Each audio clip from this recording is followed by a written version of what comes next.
Bom, falando sobre a importância da educação financeira, eu vou começar o tópico falando sobre o que é a educação financeira. Eu vou explicar uma coisa que muita gente fica em dúvida, que é a educação financeira não é investir. Falar um pouco sobre conquistando sonhos e estabelecendo prioridades. Então, eu queria que algum de vocês me respondessem o que é educação financeira.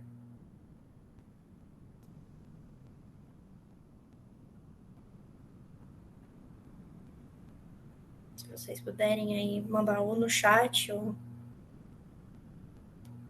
Tem a ver com controle de finanças? Sim. É das partes, é um dos tópicos importantes. É um dos tópicos importantes para isso. Mais alguém? Aprender a gerir o dinheiro.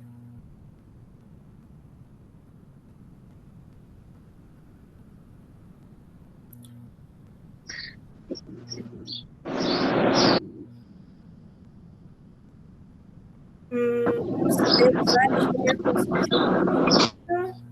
é gerir o dinheiro de maneira que os gastos sejam menores que os que ganham. Sim, sim. Só que aí entra a questão. Entre gerir o dinheiro de maneira que os gastos sejam menores que o que se ganha. Aí você entra em poupar, que é uma coisa muito importante também, que a gente vai ver bastante no minicurso. As definições de vocês foram muito boas. Eu vou passar a da INEF primeiro, que é a definição que tem, né, que é estabelecida pela Estratégia Nacional de Educação Financeira. É o processo no qual indivíduos melhoram a sua compreensão em relação ao dinheiro e produtos financeiros com informação, formação e orientação. Essa definição é um pouco complicadinha, eu acredito que todos vocês concordam comigo. Então, vamos na prática. Que nem vocês disseram, controle de finanças, estabelecer prioridades, analisar dívidas, organização. Todos vocês que falaram no chat, vocês falaram ou gerir, saber usar, aprender, gerir também, controle de finanças, tudo isso é organização. Então, sem organização, não existe educação financeira.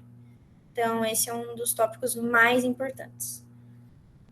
Quando eu falo essa frase, educação financeira não é investir. Por que eu digo isso? Muitas vezes a gente está no YouTube, em algum comercial, algo do tipo, vê que as pessoas falam investir, investir, investir, investir. Só que se não existe educação financeira, não existe investir. Porque investir é basicamente, como traz aqui nessa definição, que estava no Google, peguei uma definição mais comum, mais fácil, é empregar, aplicar capital. Se nós não temos educação financeira para entender o quanto é gasto, entender quando é necessário, se eu posso fazer uma poupança de dinheiro, se eu consigo ter algo a aplicar, então eu não consigo investir. Não tem como aplicar algo negativo, não tem como aplicar algo que não existe. Então, para investir, é necessário existir educação financeira. Então, dentro dela, nós vamos ter a construção de reservas, análise de prioridades, que vai ser feita por meio de ferramentas, como vocês vão ver durante o curso. A segunda aula, ela trata de como nós podemos organizar isso na forma de uma planilha, mas não necessariamente precisa ser uma planilha, nós podemos ter outros métodos de organização, nós vamos discutir um pouco sobre isso, mas é importante que exista essa análise de prioridades, essa organização. Sem ela, não tem como fazer educação financeira. Um dos tópicos mais importantes também é o estabelecimento de metas. Se a meta é algo mais longo, algo a longo prazo, que trata, por exemplo, de comprar uma casa, fazer um casamento, algo que é longo e demanda muito capital, ela é uma meta. Entretanto, nós podemos pensar em metas a curto prazo, como, por exemplo, fazer um curso de Power BI, que é um pouco mais, que é mais barato, mas que você não tem o capital no momento. Então, é importante as metas a curto prazo, mas as a longo prazo também. Então, e terem metas realistas também. É muito importante que nós pensemos em como chegar até essa meta. Então, eu quero ir guardando dinheiro até lá, mas eu precisava que fosse uma data específica. Eu quero fazer uma viagem até dezembro. Então, eu sei o quanto eu vou gastar nessa viagem. Então, eu posso dividir ao longo do mês quanto eu preciso guardar para chegar nesse montante dessa viagem. Então, existem formas de fazer reservas de dinheiro. Existem formas de entender o quanto é necessário poupar. Ou se, por exemplo, há algo que eu quero viajar, mas eu não sei quando. Eu posso reservar esse montante durante o mês. Posso reservar R$ 100 por mês. Se eu posso reservar R$ 100 por mês, em quanto tempo eu vou ter que juntar para chegar na minha meta, no meu objetivo? Então, são formas de pensamento e que levam a ser uma educação financeira. Então, é muito importante isso, né? Esse controle, essa organização. Passando sobre Conquistando Sonhos, eu queria saber quem de vocês assistia Pica-Pau quando criança. Por favor, não me deixem sozinha, se alguém puder responder no chat. Eu assistia. Eu não lembro quem de vocês, eu não sei quem de vocês gostava assim muito, mas nossa, eu amava. E pensando em conquistar sonhos, eu lembrei desse episódio, onde esse gato ele fica pensando nos sonhos que ele quer. Então ele fala em casa, dinheiro, iate, e ele fica nisso. E aí ele vai pensando nisso e ele fica ali. Só que ele perdeu tudo que ele tinha, então ele não vai ter nada disso. Então é uma coisa a se pensar.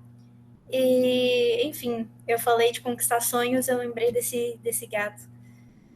E eu queria saber de vocês, qual é um sonho que vocês têm que vocês sabem que vocês precisam juntar capital. Quiserem falar pelo chat, falar pelo microfone. Um sonho só, pelo menos.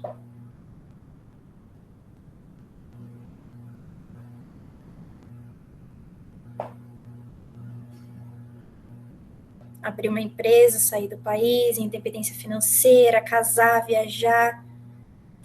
Tem bastante gente querendo sair do país, hein?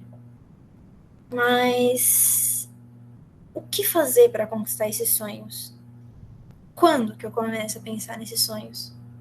A hora de pensar, uma vez um professor meu, recentemente, ele falou qual é a hora certa para se plantar uma árvore. A hora certa foi há anos atrás, quando começaram a destruir tudo isso aqui. Se eu quero uma sombra, qual a hora certa para construir uma árvore?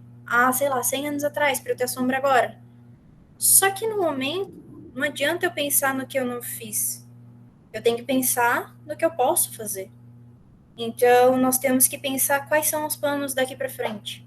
O que eu posso fazer para chegar nesse sonho? Se o sonho é comprar uma casa fora do Brasil, se o sonho é sair do país, eu preciso juntar quanto isso em real? Qual é o que eu tenho que avançar? E se eu não consigo com o emprego que eu tenho hoje, o que eu posso utilizar para melhorar a meu grau de estudo, para melhorar a minha situação, para que eu consiga um emprego melhor, para juntar esse dinheiro? Então, independência financeira, muitos de nós, eu acredito, são dependentes dos pais ainda. Quantos sonham com isso? E a independência financeira não precisa começar só quando eu tiver um estágio, não. Alguns aqui, eu acredito, recebem auxílio, outros recebem bolsas, tal como o PUB, tal como a PIBIC, tal como a FAPESP. Então, o momento é agora. Então, não fazer loucuras de, eu vou deixar de comer para juntar dinheiro. Não é isso. Mas pensar que, poxa, será que eu posso juntar esse dinheiro que talvez eu iria gastar com uma coisa fútil? Que eu iria gastar com uma coisa que eu não preciso agora? Então, estabelecer prioridades é o primeiro passo. Se o seu passo é aquele sonho, algumas outras coisas vão ficar para trás. É que nem uma prova. Quando a gente está estudando para uma prova, a gente foca naquilo e a gente quer aquela prova, a gente quer passar naquilo. Então, é da mesma forma. Então, nós não podemos deixar as outras matérias que estão correndo, não podemos ficar faltando em todas as aulas para estudar para essa prova, mas nós temos que nos dedicar para aquela prova. Então, não esqueçam dos sonhos que vocês têm. E pensem que, para isso, vocês precisam de dinheiro. Então, pensando em conquistar sonhos, independência financeira eu coloquei como primeiro. Não se esqueçam disso. Então, na coisa mais simples de, poxa, hoje eu não vou sair, eu não preciso sair toda sexta-feira. Eu posso sair uma sim, uma não. Eu não preciso sair sexta, sábado e domingo. Eu posso sair só um dia. Então, mas eu preciso aliviar minha mente. Entender as prioridades, entender os seus limites.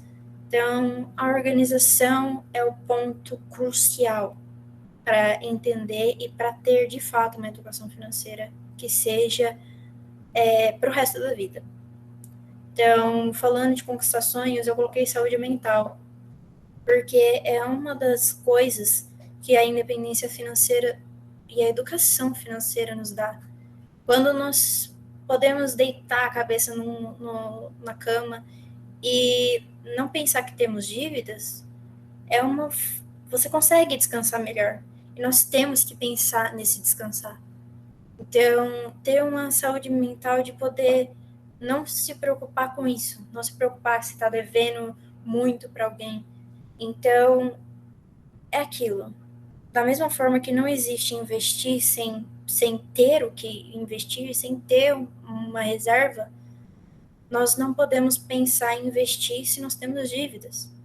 Então, primeiro aprender a quitar nossas dívidas, aprender a nos organizar para isso, para futuramente pensar em reservas e conquistar nossos sonhos. Quando nós quitamos as nossas dívidas, mesmo que não tenham relação com esses sonhos, nós estamos de alguma forma evoluindo. Então, tudo é uma evolução. Tudo é uma evolução. Então, eu coloquei outros sonhos aqui, como casamento, aposentadoria. Muitos de nós temos o quê? Em média 20 a 30 anos, algo do tipo. Já está na hora de pensar um pouco nisso, porque na situação que o nosso país está também, de ser mais difícil de aposentar, então é interessante sim pensar em uma reserva a longo prazo. Claro, pensando que a sua organização ela tá razoável, pelo menos. Então, carro, moto, bicicleta, que são mais a curto prazo, e ajudar a família. De certa forma, sua independência financeira vai ajudar a sua família. Então, é uma coisa que também está relacionada. Então, eu vou parar aqui para perguntar, vocês têm alguma dúvida? Tem algo que vocês queiram comentar? Eu estou falando muito rápido.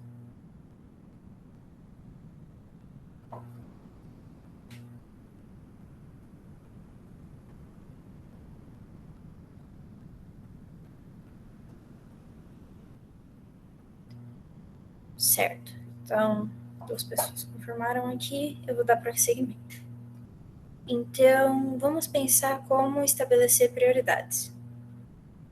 Quando eu estou me referindo aqui a ativos e passivos, são aquele dinheiro que entra no seu bolso e sai do seu bolso. É diferente de quando a gente fala em renda passiva e renda ativa. Isso é o que a gente vai tratar mais para frente. Então, falando do que entra no seu bolso e do que sai do seu bolso. Quando nós vemos aqui uma casa onde a pessoa mora, onde eu mesmo moro, eu comprei essa casa. Nós tratamos como investimento, nós temos uma cultura no Brasil de falar, ai, casa é investimento. Só que a casa onde você está morando, ela não vai te trazer uma renda a mais. Então, nós temos que pensar qual é a quantidade de passivos que eu tenho.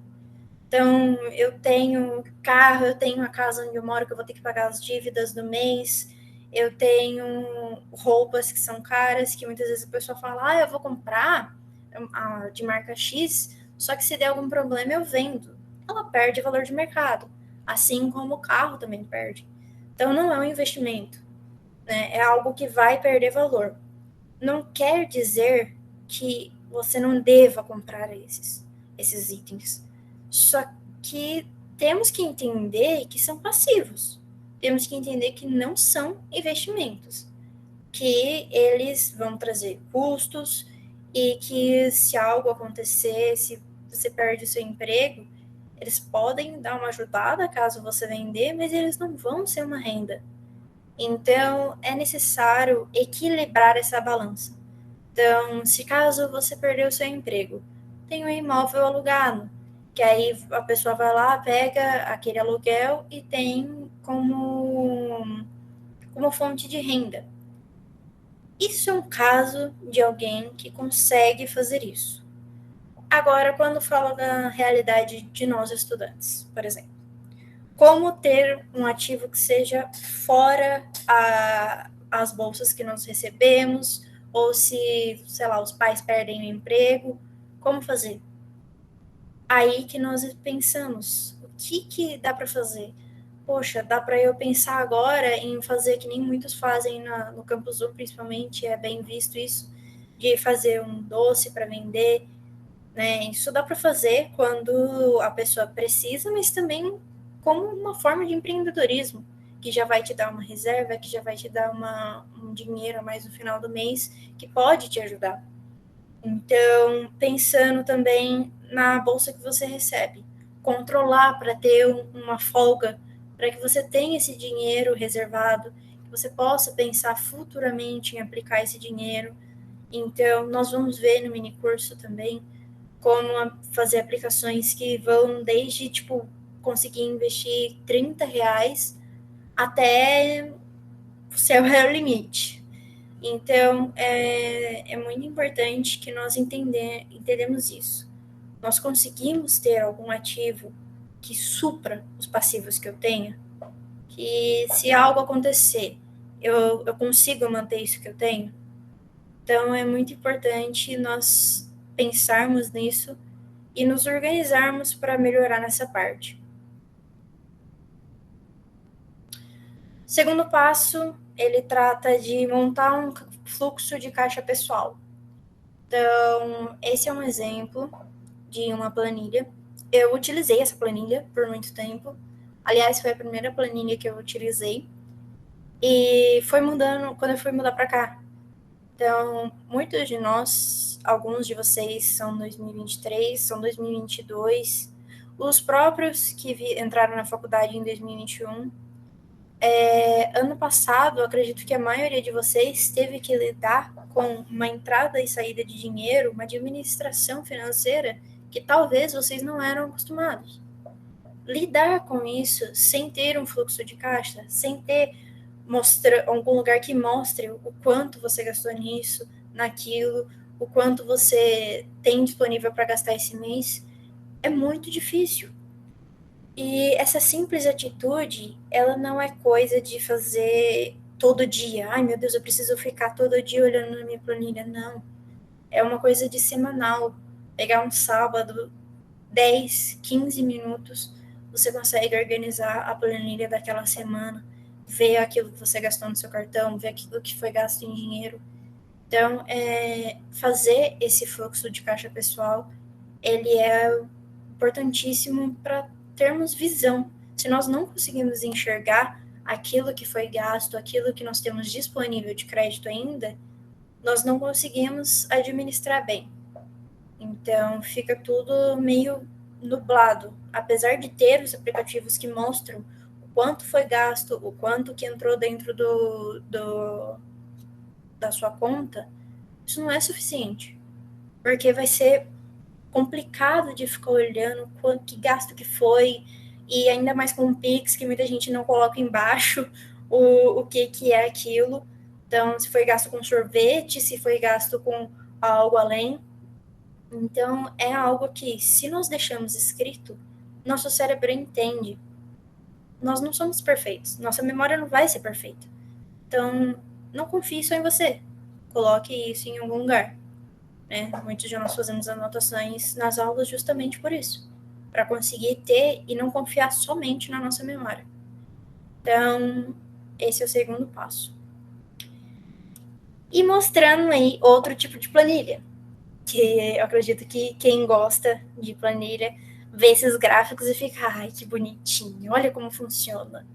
Então, eu acho muito interessante esse tipo de planilha, só que nós vamos abordar na aula 2 o quanto não é o quão bonita a planilha é, não é o quão bem montada ela é, mas o como ela funciona para você. Se é mais simples, é mais fácil de você administrar e de você enxergar, tá tudo bem. E se para você é melhor utilizar uma planilha que vai me gerar gráficos, que eu vou ter várias partes, como demonstra, eu não sei se está possível de vocês verem, mas tem gráficos, tem várias páginas, mas se isso não é útil, se para você isso não é tão válido, não use. Não é isso que vai fazer as suas contas baterem no final do mês, mas sim você conseguir mexer e conseguir entender ela. Então, nós vamos tratar isso na segunda aula, que é, no caso, sexta-feira. Então, o terceiro passo é analisar os dados. Então, com todos aqueles dados lá de quanto saiu, de quanto entrou, de quanto eu ainda posso gastar no mês, de se eu já estou no vermelho, se eu vou conseguir pagar todas as minhas dívidas, nós devemos analisar tudo isso e parar para pensar. Se nós temos uma reserva de emergências, quantos meses eu consigo me manter caso eu perdesse minha principal fonte de renda, se eu consigo investir em algo no momento. Eu citei aqui algo mais arriscado, mas nós vamos ver na próxima aula também que existe o perfil de investidor. Eu vou ver para já deixar o link para vocês, para aqueles que são mais já querem mexer nisso, né? Para fazer o teste, para ver que tipo de investidor você é. Então, é legal para vocês já verem, mesmo sem nunca ter investido, é interessante, porque para você saber qual o tipo de investimento que mais lhe agrada, e isso vai ser muito importante lá na frente.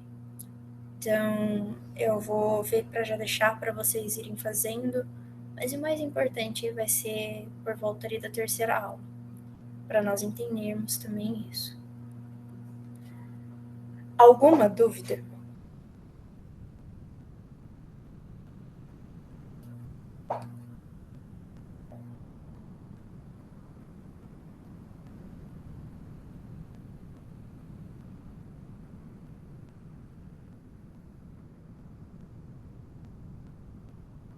Vocês conseguiram entender?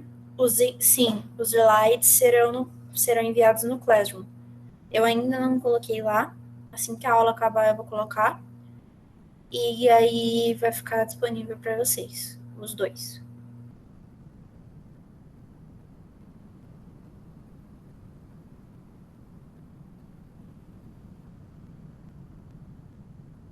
Bom, então eu vou passar para esse slide, que é resumir alguns tópicos da nossa aula. Educação financeira não é só investir. Espero que isso tenha ficado claro, que vocês devem ter ficado um pouco cansados de ouvir a palavra organização aqui, mas ela é a mais importante. Então, a educação financeira, mais lá para frente, né, nós vamos falar em uma das aulas sobre as finanças e o futuro em dinheiro e o quanto a educação financeira nos muda como profissionais e como pessoas. Então, alguns aspectos analíticos que nós muitas vezes não enxergamos que temos, nós podemos aplicar na educação financeira.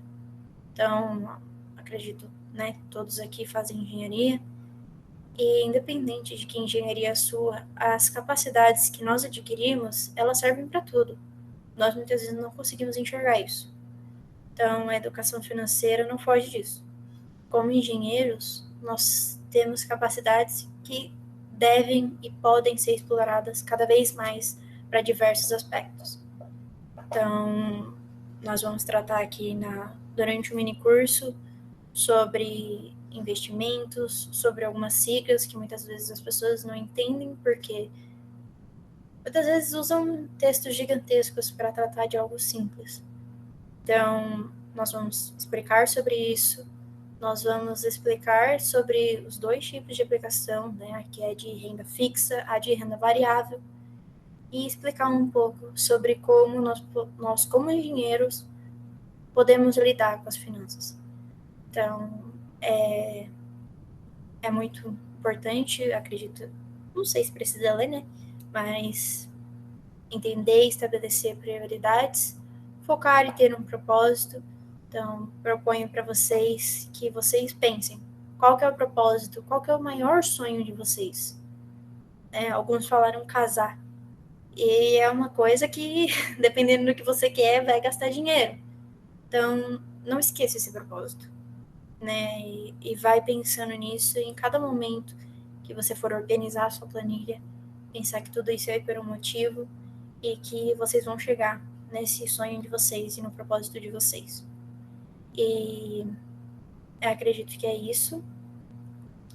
Eu tenho alguns avisos para passar para vocês, que ao final dessa aula, a atividade 1 estará disponível no Classroom, e que vocês não esqueçam de entregá-la, por favor. Ela deve ser entregue até 12h30 de quarta-feira, dia 10/5.